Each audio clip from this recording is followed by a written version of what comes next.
Assalamualaikum warahmatullahi wabarakatuh. Perkenalkan, nama saya Arabiatul Adawiyah dengan NIM 22140700180. Sebelumnya yang terhormat Ibu Dr. Emilia Sari, SPD MSI selaku dosen pengampu mata kuliah metodologi penelitian. Baiklah, saya akan membacakan hasil revisi proposal saya yang berjudul Penerapan metode bermain peran role-playing terhadap keterampilan berbicara siswa pada mata pelajaran Bahasa Indonesia di kelas 4 SDN 02 Sungai Nyalo. Bab 1 Pendahuluan. Yang A, latar belakang masalah. Ada 7 poin yang ada pada latar belakang masalah. Yang pertama, pentingnya variabel Y. Keterampilan berbicara merupakan aspek penting dalam pembelajaran bahasa Indonesia karena memungkinkan siswa menyampaikan gagasan secara lisan dengan terstruktur, serta membentuk kepercayaan diri dan komunikasi yang efektif. Yang kedua, masalah. Siswa kurang mampu berbicara secara lancar dan percaya diri. Yang ketiga, penyebab. Metode pembelajaran konvensional yang belum melibatkan siswa secara aktif, kurangnya kesempatan praktik berbicara dalam pembelajaran. Yang selanjutnya, akibat. Rendahnya kemampuan siswa dalam menyampaikan gagasan secara lisan, kurangnya partisipasi aktif dalam proses pembelajaran. Selanjutnya, solusi. Menggunakan metode bermain peran, role-playing, agar siswa lebih aktif percaya diri dalam berbicara. Selanjutnya, state of the art dan riset GAP.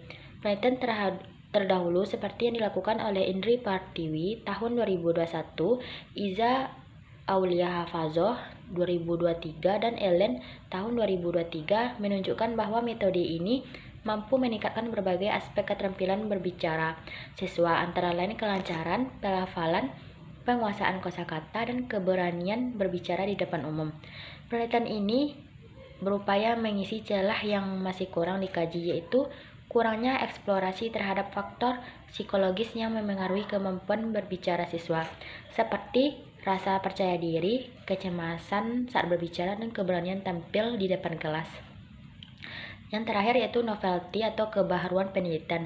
Penelitian ini menggunakan pendekatan kuantitatif dengan desain kuasi eksperimen, pretest, post-test, non-equivalent control group yang jarang digunakan dalam studi. Selanjutnya itu rumusan dan tujuan penelitian. Saya ingin meralat rumusan dan tujuan penelitian saya yang sebelumnya.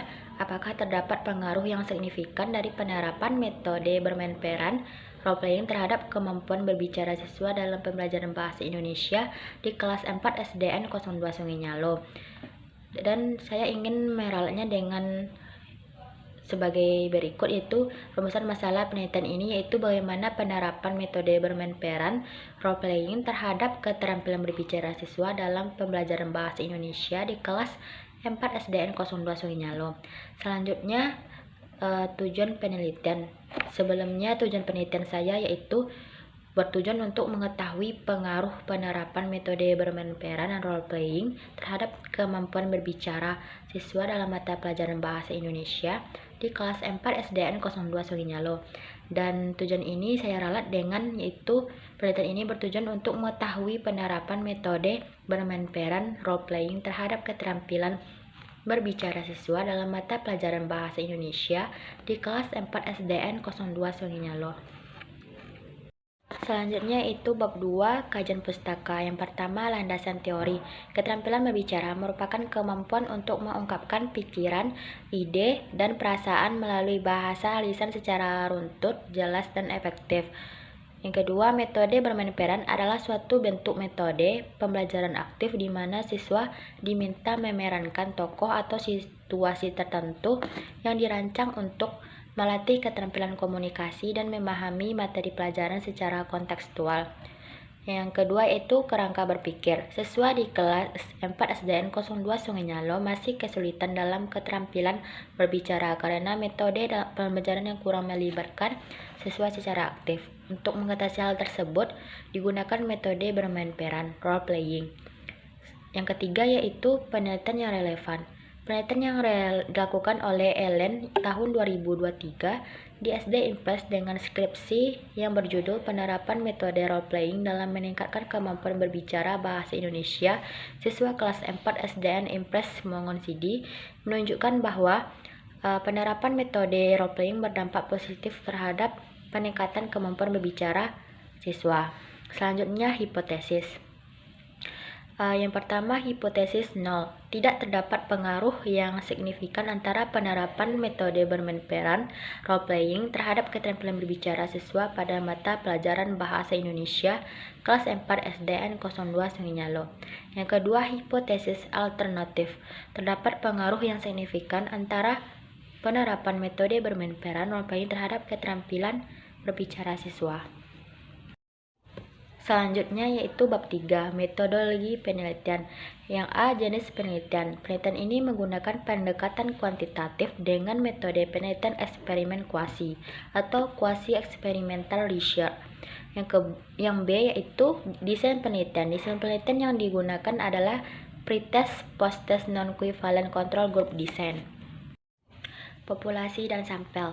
Populasi dalam penelitian ini adalah seluruh siswa kelas 4 di SDN Negeri 02 Sunginyalo yang berjumlah 50 siswa yang terdiri dari dua kelas yaitu 4A dan 4B.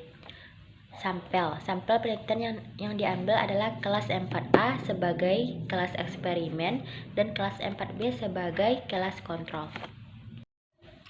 Selanjutnya, variabel penelitian.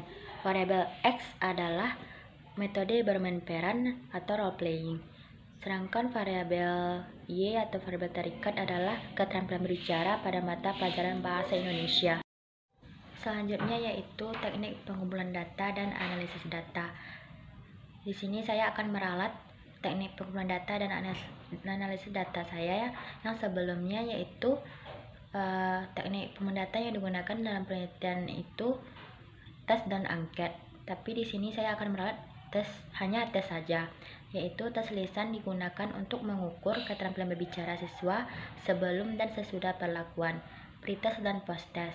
Aspek yang dinilai meliputi kelancaran kosakata, pelafalan, dan kesesuaian isi pembicaraan. Selanjutnya, analisis data. Yang pertama, analisis data aspek keterampilan berbicara. Tahap-tahapan analisis data ini adalah sebagai berikut. Yang pertama, menyusun tabel data. Yang kedua, memberikan skor dan menghitung total nilai. Yang ketiga, menggambarkan grafik perkembangan, menghitung nilai rata-rata dan memberi kategori dan membandingkan hasil pretest dan post-test. Yang kedua yaitu teknik analisis data, aspek pengetahuan keterampilan berbicara dan metode bermain peran. Dalam penelitian ini, analisis data dilakukan dengan menggunakan pendekatan analisis induktif, yaitu menganalisis data berdasarkan hasil pengukuran dari dua kelompok sampel, kelas eksperimen dan kelas kontrol, guna melihat penerapan metode bermain peran terhadap keterampilan berbicara siswa. Selanjutnya yaitu prosedur penelitian. Yang pertama yaitu tahap persiapan. Peneliti menyusun perangkat administrasi, mengajukan izin penelitian ke sekolah, serta menyiapkan instrumen seperti tes keterampilan berbicara.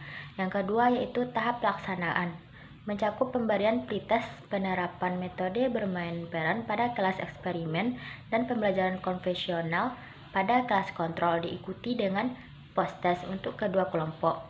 Yang ketiga yaitu tahap penyelesaian, yaitu mengelola data hasil penelitian, melakukan analisis statistik, menarik kesimpulan, serta menyusun laporan akhir. Selanjutnya saya akan menjawab pertanyaan dari audiens yang bertanya. Yang pertama, pertanyaan dari Suhaira Sapitri. Jika hasil penelitian menunjukkan tidak ada pengaruh signifikan dari metode role-playing terhadap keterampilan berbicara, apa langkah yang akan Anda ambil selanjutnya? Baiklah, jika hasil penelitian tidak menunjukkan pengaruh signifikan dari metode role-playing terhadap keterampilan berbicara, saya akan mengevaluasi proses pelaksanaan, instrumen, dan faktor-faktor pendukung lainnya. Selanjutnya, saya akan melakukan penelitian lanjutan dengan modifikasi metode, menggabungkannya dengan strategi lain, atau memperpanjang waktu penerapan agar hasil lebih optimal. Selanjutnya pertanyaan yang kedua dari Muhammad Fauzi. Yang pertanyaannya, apakah sejalan model pembelajaran yang dipilih dengan variabel Y yang ingin dicapai? Serta kenapa 60 siswa yang ada di populasi di cuma 10% yang dijadikan sampelnya? Baiklah, saya akan menjawab pertanyaan dari Fauzi, yaitu model pembelajaran role playing sangat sejalan dengan variabel Y, yaitu keterampilan berbicara. Karena metode ini menekankan pada partisipasi aktif siswa dalam berbicara melalui kegiatan bermain peran yang melatih kelancaran, kosakata, dan keberanian berbicara. Terkait jumlah sampel yang sebelumnya hanya 10% yang dijadikan sampel, di sini diralat karena ada perubahan sampel, yaitu diubah menjadi 50 siswa kelas 4 SDN 02 Sungai Nyalo, 2 kelas 4A, 2 kelas yang diambil yaitu 4A dan 4B yang dijadikan sampel penuh, yaitu seluruh populasi kelas 4 dibagi menjadi kelompok eksperimen dan kontrol. Jadi pengambilan sampel dilakukan secara total sampling. Baiklah, sekian dari hasil penjelasan revisi proposal saya. Assalamualaikum warahmatullahi wabarakatuh.